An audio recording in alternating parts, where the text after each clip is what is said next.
Welcome to AI Lab Unfiltered, where we take a deep dive into AI, tools, applications, and stories. With us today, we have John Butler from Echo X and Evoa. We're going to talk about AI agents and Charlie. John, take it away. What a handoff. So we decided that we were going to start by talking, shout out to your mom.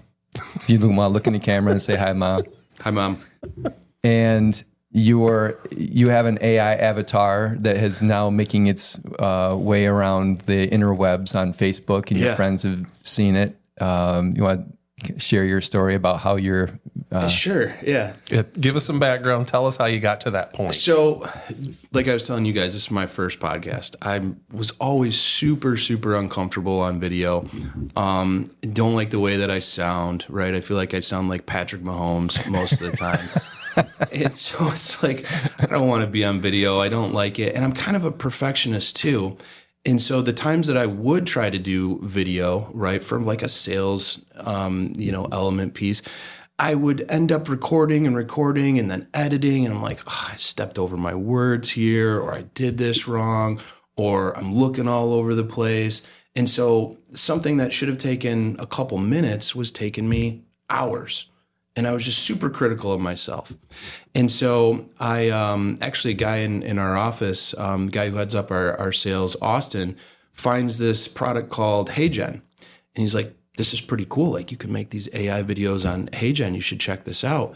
And I was like, whatever, you can make these videos on anything. And he's like, you can do one of yourself. And I started thinking, I was like, man, if I could just write these scripts for myself and I could get this pretty good, I can start putting out all this content that I've always wanted to put out, but I just didn't want to spend the time to make it. And so pretty much like taught myself how to build out these AI agents, figured out how to clone myself, clone my voice, get everything up in there. And then what I started doing is probably back in 2021, 2022, our CTO and another partner at our company, Nate, he built out this elaborate platform where he had like Airtable, and he had make.com and a bunch of other automations to where he could essentially like start plugging stuff in, and this would just go build all this thought leadership content. And it would put it out on LinkedIn and whatever form. But it was all very generic. And I was like, Nate, can we use that same thing and take HeyGen's API and just have this run for me, and it'll just rip it? And I don't even need to know what's on it. Just know that I've got like content going out. He's like, yeah, we can do that. Nice. And so we just start pumping out content every day.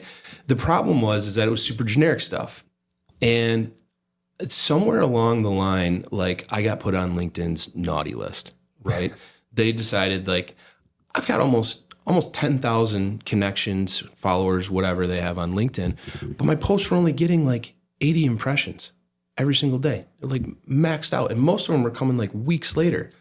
And I was like, this probably is hurting me more, like just putting out this generic content. So then I started like actually trying to put some thought into what I was putting out, right? Making sure that it was like very trending topics and stuff that people could relate to from, like a sales guy's perspective, right? So yeah, that's kind of how I started doing that series. But that everything's kind of like waterfalled into these other things and other projects. So Charlie by Echo X and Evoa are kind of our two main. Well, I take that back. We've got an AI inventory oracle that we built too. So we've got 3 products, and I didn't mention that in my email, but those 3 products. But the whole AI thing is kind of going a little bit everywhere for me right now. So for everybody, I think we can relate. Yeah.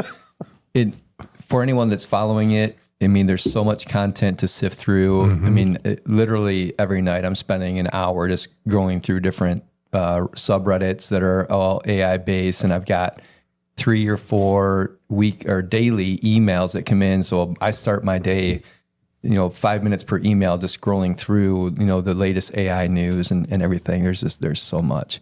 So just before we get past it, so for anyone that's interested in HeyGen, the way that that's spelled is HEYGEN. Yeah. There is a free version. You can go out there and check it out. Create some. You can. I did it. I don't know, 18 months ago. You record a minute or two of yourself like talking, and then it can just start to recreate you. I'm sure they've reduced that time down now. It's a lot easier, but. Man, Diet Coke's a bad choice. Just burping into the mic the whole time. We can get you some water. I got some too. I like Diet Cokes in the morning. But you also touched on something too that we actually just talked about with our previous guest, Kim, where it's now so easy to generate content. Yeah. And you talked about getting on the LinkedIn naughty list. And what we had talked about is there's going to be this, and it's already started, this flood of content, and this, whether it's video or text content or whatever it is, it's going to flood every available channel. It's going to be hard to sift through. Some people may just shut down and stop consuming this content because there's not going to be much for them. And I'm sure then once people aren't getting impressions from it, they'll do the same thing that you did. They'll back down and go, you know what, I have to go back to creating valuable content, things that people want to see. It's the dead internet theory. Yeah, exactly. Yeah. So it's interesting that you lived that, and we were just talking about it 30 minutes ago with Kim. So yeah. So tell me about Echo X and Charlie. Like what does it do? Because it clearly evolved into your own videos that you're posting, turned into this. I'm guessing that seems like the evolution. Yeah. So probably what I should do is maybe take a step back and tell you like how we even got into AI. Perfect. Right. So probably late 2019, Nate, our CTO, was reading this book, and oh gosh, it's escaping me the name of the book. It was I think it is Blue Brain Project. Does that sound familiar? Have you guys ever heard of that? No. So Blue Brain Project, if I'm even getting that right, it was the first synthetic brain, and it's a story about how this group or this company built like a synthetic brain to like learn and understand. And this is before, like, obviously AI is everywhere. It's a big buzzword now, but really nobody was talking about it back then. It was a lot of robotics, right? Robotics was kind of like the cool thing, Boston Robotics, but nobody was really doing much with AI or machine learning.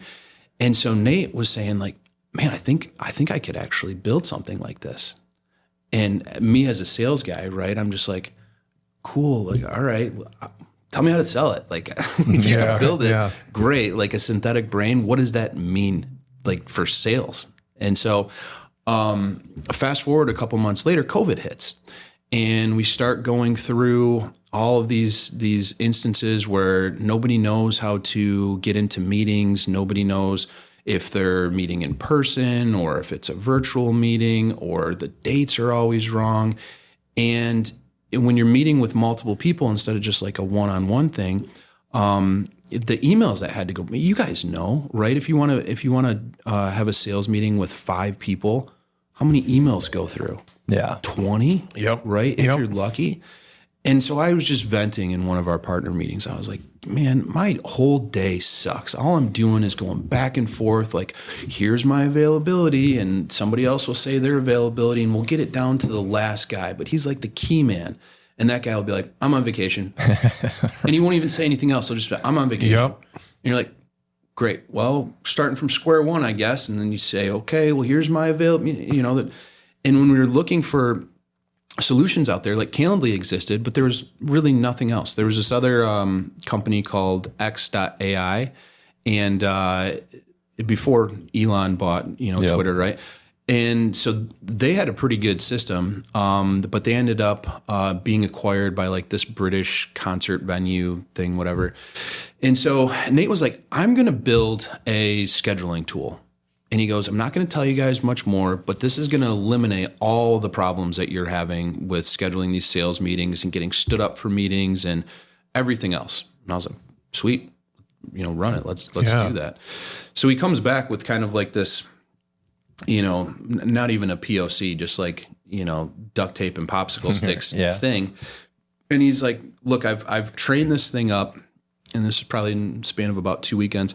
It's like, I've trained this thing up on every email that I've ever had in my G Suite. And he's like, tens of thousands, maybe, hundreds of thousands of emails with all of his Gmail combined. And he goes, this is pretty good. Like, this is going to start to learn like intent of people trying to book meetings with you. It's going to be able to do all these things that you would normally do on your computer to schedule these meetings. And it's going to have a sync to your availability. And so anyways, long story short, we're like, this is a product, man. Like, we need to build this out. There isn't a solution like this out there. Calendly at the time was junk, right? It was basically just like, here, you can view a calendar and like see how it syncs up. So we launched it, and it's called Sidekick AI.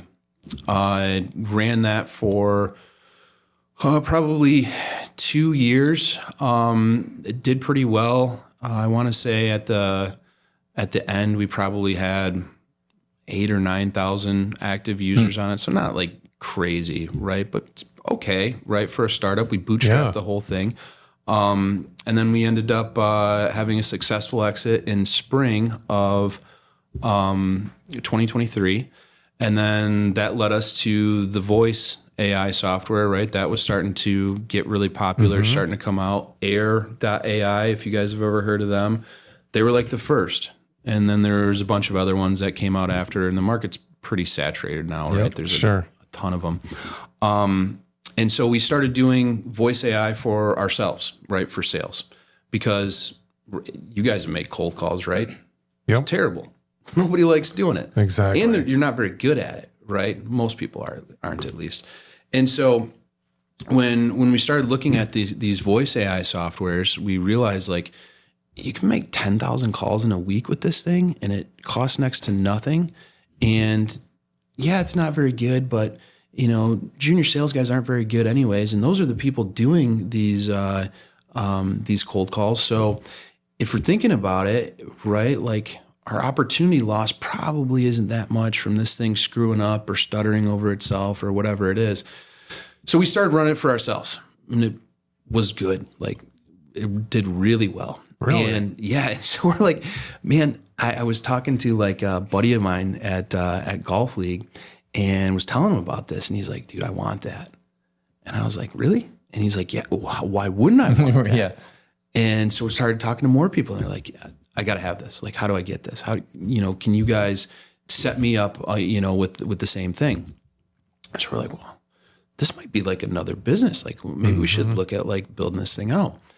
And so, we decided to build it out. We named it Echo X. And so this is summer, like late summer, early fall of 2023. We get this thing built out, and it starts going pretty well. Like, it takes off to the point where I am in a room like this, a conference room like this, and I'm in half-hour demos every half hour on the hour, just ripping these meetings, because it's scheduling the meetings for itself. Nice. Right. And then I'm just talking to the people about how to, what this thing actually does. And so you fast forward like, a couple months, and then in January of 2024, the FCC comes down with all these regulations, like, shit's done. Like, you guys are really? not. Yeah.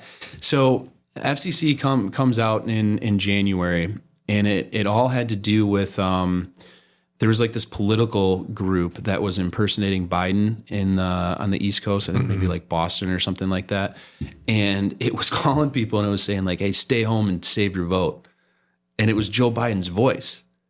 Obviously, like, that's no good, right? Right, You had people doing that, and they thought it was good. It was good. They thought it was Joe Biden. And so the government's like, all right, enough's enough. Like, we're putting a stop to this.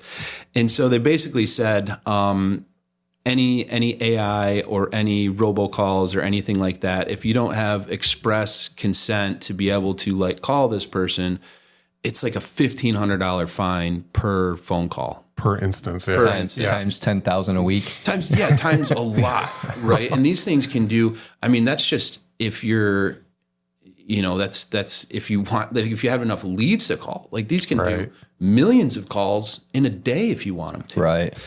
And so we kind of had to figure out what we were going to do with that. Like, most of our customers, they were in sales and they're buying leads off like Zoom Info and Apollo and, all the main players, right? Yep. But they don't have consent for nothing. And so they're like, what are we going to do? Are we going to get fined? Like, what does this mean? And I'm like, I'm not a lawyer. I don't know. Like, I'm looking at the document just like you are. I can kind of interpret it and give you my 2 cents, but I don't know what this means. And so we had like a little bit of a hiccup with the software, especially for like outbound calls, which is kind of like the powerful thing with the tool, right? And so we were trying to figure out what we wanted to do, how we wanted to pivot. And we kind of just like kept things running, and it was good, but the money was kind of like going like this. Like people would cancel, people would come back on, because sales at that point kind of turned into like short-term marketing campaigns. They're like, hey, I've got a list of, X amount of people that I can call. Let me run this. But after that, I don't want it anymore. Then I'm done. Yeah. And we didn't, Was this sold as a subscription base? Yeah. Yeah. So it was a monthly subscription, and we didn't have a cancellation policy. So we're like, hey, this product's so new, we want to get people on it. Yeah. Right. Cancel whenever you want, right? Like, you're going to like it. So we're not really worried about people, canceling because they don't like it.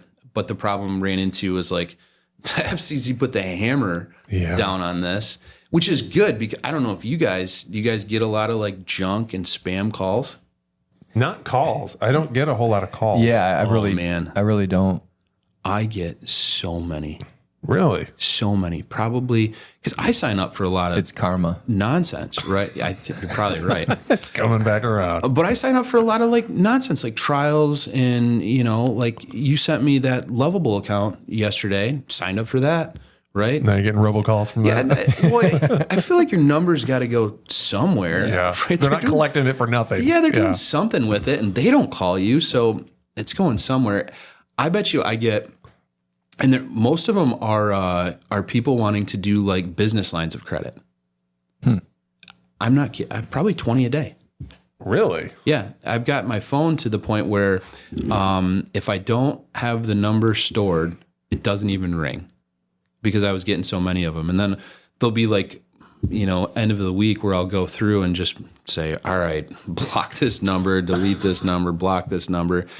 But it's legit all like people wanting to do business lines of credit, and it's all AI that's doing it. So that whole industry all shifted.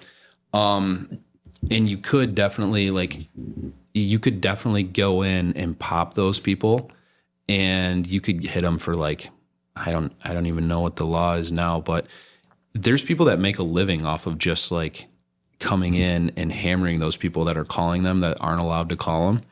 Well, if they're even stateside, It's true. If they're overseas and stuff like that, like if they're calling from China or something, even we know they have no laws around that. So right. So there's gonna be people listening. They're like, I kind of want this product. So is it still an offering, or is it still something that somebody could sign up for? Or well, yeah. So you guys will find out. I'm ADHD, like undiagnosed, but I definitely have it. And so wrangle me back in, right, where I go off on tangents. So anyways, we're kind of like trying to figure out what we want to do with Echo X, right? It's doing pretty well. It's up to like 60,000, monthly recurring revenue. So, it's bringing in some decent cash. And so we're looking at our options. We're looking at, okay, where do we have the best retention in our customer base? Because we're doing it for, everybody under the sun. We had insurance agencies, we have gyms, we had a tennis facility, we had call centers, we even have a karate dojo that was using this, right? And so when we were looking at all of this, we're like, what do we want to do with this? Like, where are our easiest customers to work with? Where are our happiest customers? And where do we have the best retention? Like, who sees the most value from this? And it turned out that it was real estate, and it was in property management, right? we had a kind of a unique advantage with that too, is that two of the other partners, they own probably like 500 doors between them. One of my best friends since I was 5, he has a property management company. Him and I are golf league partners. So every Wednesday, right, 5 o'clock hits, we're on a tee box, we're, teeing it up. Yeah. He's got to take a maintenance request call. Right. And he's got to walk a hole because he's talking to somebody about their stove caught on fire. And so I would see like all these pain points that he was having. I'm like, man, I feel like we could almost create an AI agent that would do everything. Right. So right now, Charlie by Echo X, right, we've completely pivoted away to where it's only for property management, and it will do rent collection. And so it's got a system of doing rent collection, which I didn't even know this, but most property management companies, it's like 10% of their monthly rents go uncollected. Well, if you've got, 1,000, 1,500, 2,000 doors, each one of those are paying, $1,500, $2,000, right? I don't know. That adds up quick. That's a big chunk of change. And to have somebody like sit on the phone and do those calls, it's shitty, right? Like that's not a job somebody wants. And so Charlie will go in, she'll handle it as soon as rent becomes X amount of days late. And it depends on the state that you live in for when you can start to hit people. For Michigan, it's 7 days, I think. Excuse me. As soon as it's 7 days late, she sends an email. Says, hey, you're 7 days late. Maybe you forgot. Maybe something happened. Here's a payment link. See what's up. They don't respond to that. They don't resolve it. She's then going to send a text message. Say, hey, you're 8 days late. What's the story? Like, let's get this, let's try and get this taken care of. If that doesn't get resolved, then she will call him the next day. And then it's just a revolving door of Charlie just going through and trying to get that rent collected. The other thing is the after hours maintenance requests. So, people that are renting properties, right, tenants, most of their stuff is happening not while they're at work, right, 9 to 5. Right. They're having issues with their property, right, after 5 o'clock when they're doing like their normal like day-to-day nighttime. When they're home. Yeah, when they're home. Yeah. So they're getting all these after-hour maintenance requests, and those are going to like an answering machine. Somebody then has to go through the answering machine and figure out what's going on. They're just saying, hey, my toilet's clogged. Well, is there a leak, right? All they said was their toilet's clogged. So they don't know like how do I even send somebody out there? Am I going to go there and deal with like 2 inches of water in your basement bathroom? Right, right. What am I dealing with? What's the level of issue? And so Charlie will do it 24/7. Most people only do the after hours though. Whether that's, just testing it out or they want to keep the people that they have and they don't really know where to like allocate them to, get, more money generating activities from that role. Right. So they'll do the after hours, and then she APIs in with whatever property management software you have. So like, what are some of the ones that we've got? So I keep getting them confused with these other softwares. So like AppFolio is one. That's like the biggest one. Anyways, people will know. So it grabs a lot of this information, kind of assesses all of this for you before you even get notified as a human on the other end to say, here's what you're going to be walking into, or here's what needs to happen, or it's already taken care of. Right? Well, it's got all these automations built on the back end. So like the voice calling. And this, for people watching, this this is what Charlie looks like as the avatar form of it. Yeah, fake person Charlie. Wow. So it just helped kind of like when we were doing this, and we wanted to create like a persona around it. It just helped to put like a face, right? Just got a voice, right. Got all these other things, right? So that kind of made sense. So when she's doing this after hour support, there's a lot of these automations and everything else that are built in that have to function on the back end, like these different API calls and things like that. Yep. So she answers the calls. She goes through the different questions, right? Like, hey, my toilet's clogged. okay, do you like know what happened to it? Is it just too much toilet paper, right? Did somebody, lay a landmine? Like, what's the story? No, my kid like flushed a toy down the toilet. Okay, got it. So like, is there any leaks? Yeah, there's a leak. Okay, is it, a couple drops of water per minute? Is it a glass of water per minute? Is it buckets of water per minute, right? And then once she has all of that information, then she can go into the property management software, build out the maintenance ticket, and then that maintenance ticket's going to go right to the vendor. So there's like, it's cutting out all the So it's pretty seamless. Right. And you just get a report, hey, this is what's happening. Yeah. So those reports will come in. If there's a serious issue, right? Like a stove is on fire, right? My furnace blew up, right? Something happened bad. She'll be able to like deem the type of emergency that it is. And then she can go text the property manager and say like, hey, here's an emergency. Like Bob just called and said his house is on fire. Like, I feel like I need to get you involved. Yeah. Here's Bob's information. Probably call him. Like, I don't think we have anybody set up to have her call 911, and I don't even think legally she could. Technically, she could, but I don't think legally. Yeah. I don't think legally she could. But she could probably suggest it. Yeah, she does. Yeah, she would suggest it. Yeah, especially if there's a fire. It's like, hang up the phone, call the freaking 911 and get the hell out of there. Yeah. So that's kind of Charlie in a nutshell, right? She's also got like some different side features as far as there's a review system that's built in. So, my buddy, when I was asking him about this, I was like, what are some other things that suck that you don't like to do? Because when we're looking at AI and automation, it's kind of like it's good, but it's not that good. So really what it's made for is to get rid of the nonsense, right? The things that we don't like to do or the things that we don't want to do. So it's like, what are some of those things? If we're going to build an all-in-one solution, what are some of these things we can add to it? Yeah. And he's like, man, he goes, my team struggles with doing follow-ups, right? So if somebody moves in, they're supposed to call them and follow up and see how the move-in went.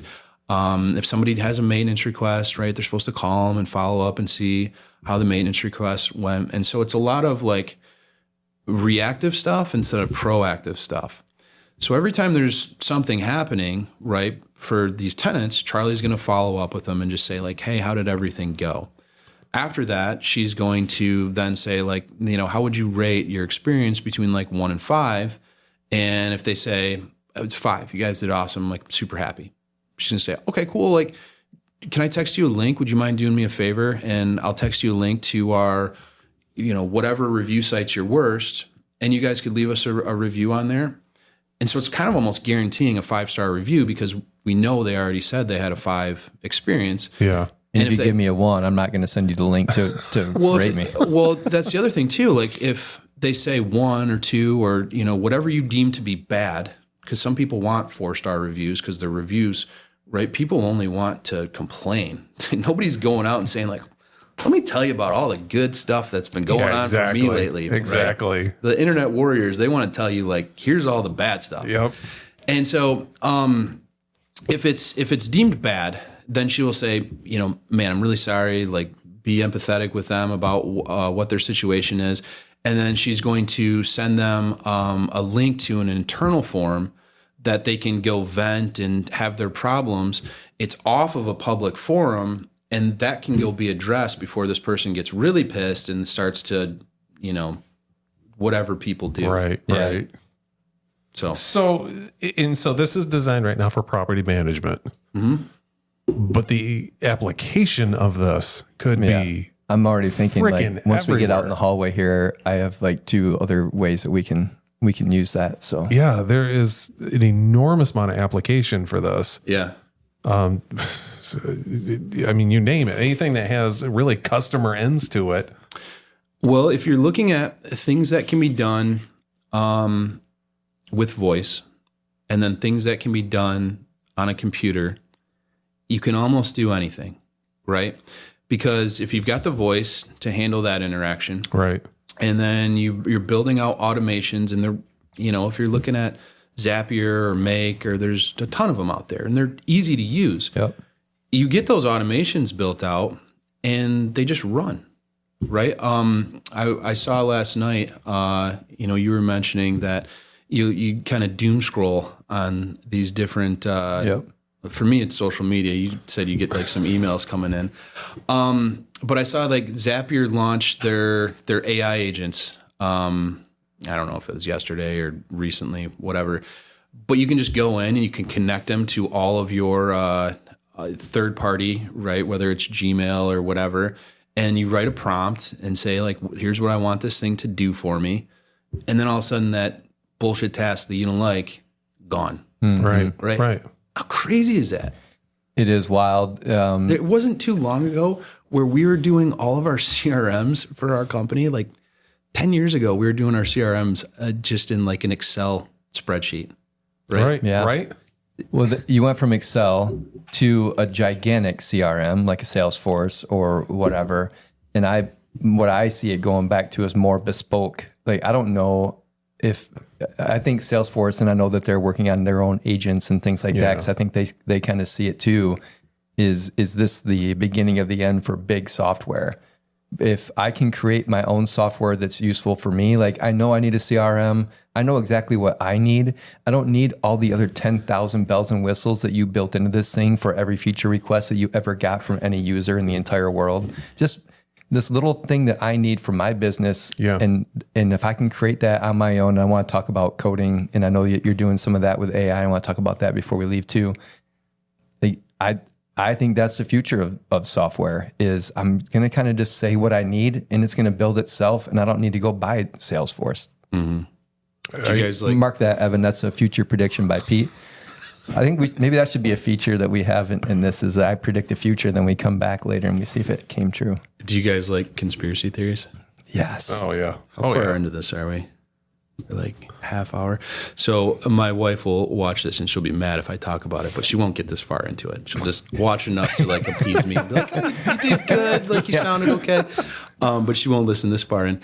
So I love conspiracy theories, right? To a fault, I think. And I don't believe them. Like I'm not trying to be a goofball, but I just like them. Like they're interesting. Sure, they're interesting. Just, it's just crazy stuff, right? Like, the pyramids have these shafts that go down like 600 meters, right? Yep. Like, that's probably not true, but man, what if, right? I've got a group chat with my buddies, and we'll just send each other conspiracy theories and say nothing else except like what period, if period. And it's just like the moon landing was not real. Yeah, this is stupid, but it's just fun.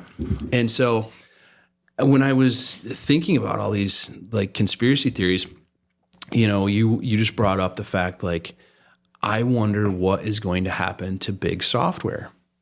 And this kind of like leads into some of this other stuff that I'm working on. You can almost take any software right now and rip it off. Mm-hmm. Mm-hmm. And it's with like, whether you're using Cursor or Riplet or Lovable or whatever. I saw something called same.new, a website where you can enter a URL and it spits out in like instantly almost. Yeah. In a replica of the site, like the entire front end code and everything, where you can just copy it. And I'm thinking to myself, like, what are these big players in the space going to do? Like these guys that are charging massive fees for this software, what are they going to do if, somebody like us comes in? I've never coded before. I don't think you guys ever have. Not even in the slightest. Right? But you sent me Lovable and you're like, hey, check this out. Yeah. So I assume you've used that. I've used the hell out of it. Have you made anything? I've built websites with it. I built some mobile apps with it. And I built another app that I use for proposals, for timelines, to make automatically make timelines for me. Based on certain criteria, and it has a hell of a lot of variables that it's got to sift through. Yeah. But the website I built, that was the first thing I built with it, going, how good is this going to be? 2 prompts, and that thing was like, shit, this is nice. Yeah. Like this is, and I was on the free version at that point. Of course, I bought it 10 seconds later. I bought into the subscription, but it was 2 prompts, and I was already 85% of the way there. And it had a form on it. It had a contact, it had email, and the nice thing is what they're doing with a lot of these is it's taking away not just the coding, but the actual publishing part now is really starting to catch up, where one click and now it's published. Right. Yeah. Do you want to have a custom URL to that? Do you want to have, where do you want to place the 2 clicks and you're done? And it's up and online and it's here you go. I was literally in the committee meeting. It was for a nonprofit I was working with. And I was in this committee meeting and they're saying, well, we need a website. We need it to do this. We need to do this. Here's a bunch of PDFs with information. Over here, just like typing I'm away. literally, while everybody's talking and I'm just shoving it all in here into the computer and I'm going, here you go. Is this what you guys like? And it was the whole page from Lovable here's your website. And they're like, yeah, that's great. That's so crazy. Didn't know you were building that. I said, well, I was just doing it while you're talking. That's so crazy. In something like that, right? Unless you're building it on WordPress or Wix or Squarespace, right? Unless it can fall underneath that umbrella, that's taken weeks or months to build for people that are charging hundreds of dollars per hour. And believe me, we're looking at it because BizStream, where I'm working, it's a web development company, digital agency, and we build out a lot of big websites. Yeah. We're already using AI to build some of that. Yeah. Like you got to, the stuff that we're building, the applications, you have to know how to code, but it takes away that, why am I recreating the wheel every single time? I can build it in here. 30%, I can scan through the code and go, 30%. there you go. Makes Exactly. a big difference. Exactly. It is that's, in the grand scheme of things, 30%, you start thinking about margins and things like that. It's absolutely massive. And there are people that are also like very technically capable or have a great idea that they want to execute, but maybe they're not creative or they don't know where to start. Like, how awesome is this for them? And people will look at that and say, well, you're cheating, you're ripping off but all of human existence has been ripping off what we've seen before. Like, right. There's Facebook came from MySpace and MySpace came from whatever. This is just a different version of that. And it's just getting easier, but you still have to make the effort and you still have to have, in order for it to do something, you still have to provide value. You can't just create a new Salesforce and call it Salesforce 2 and get 1 million subscribers, right? Like, didn't they have that for restaurants like a while ago where they were like a bad McDonald's or something like that? They're like, they're like joke restaurants, but they had like the same thing, but they was allowed to do it because it was like a spoof. Parody. Yeah, like parody laws. Really? No, I don't know anything about that. I feel like they had like bad McDonald's, shitty Starbucks, like. Was it like right next to the other McDonald's, like the real McDonald's? No, but they would do like the exact same thing. They would just call them like joke and then same name. Jeez. I don't know. Maybe, I wish we could should look fact check that one. You listen to other podcasts and they're like, you go look that up for me because I think I could have been a dream. So what do you guys think is going to happen with this? Well, that's what I was going to add. This is literally what I was going to ask you. Where do you see this going then? Because you're knee deep into a lot of the voice, a lot of the AI avatar look to it. Where do you see this going with the technology as fast as it's evolving? Yeah. Where do you see bigger applications? Well, you're looking at how fast this is going. Like, once they're able to like start to get better chips, and it's going to get even more, right? It's going to get even crazier. But with all like this vibe stuff that's happening, right? Mm-hmm. OpenAI just has their image generator. You played with that at all? Yeah. Yep. That's sweet. Yep. Just did last night. I was just showing these guys some pictures of me working out at the gym. Just huge. Yeah. That is sweet. So now they've got vibe coding, they've got vibe marketing. But when we're looking at these SaaS products, I honestly don't know. Like, do you think it's just going to be a race to the basement where people are they're duplicating all these softwares that they already know are successful, that they already know solve problems, and they're saying, okay, well, this company's charging $500 per month per seat, right? We can come in at $400 per month per seat, and we've got the exact same thing.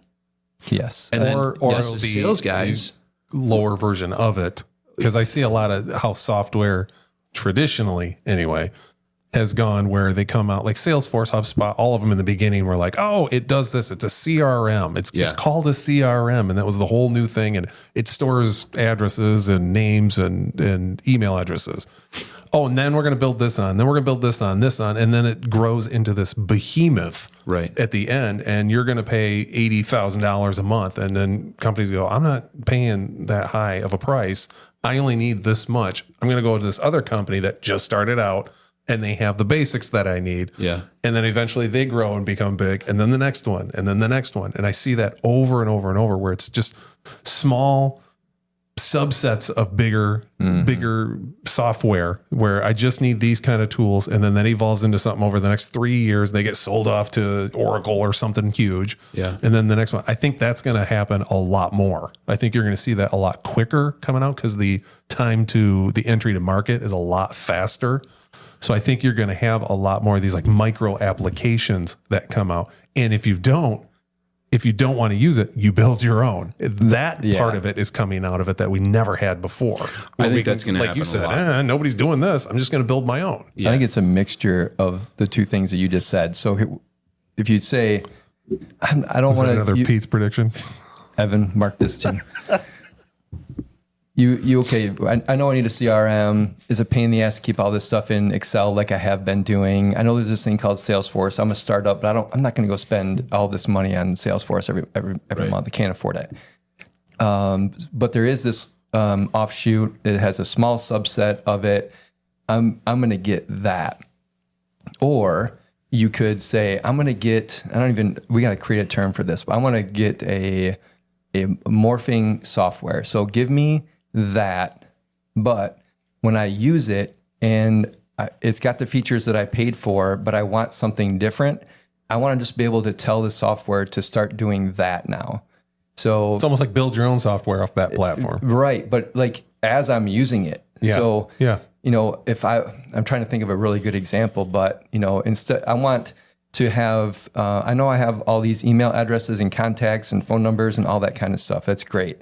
But I want to be able to organize them by regions, and that's not an existing feature. So it just says, oh, well, let me work on that for you. And then it goes and it does it. And then it's got a new little button that says, go to regional contacts. Yeah. And it just exists now because I spoke it into existence. Like Yes.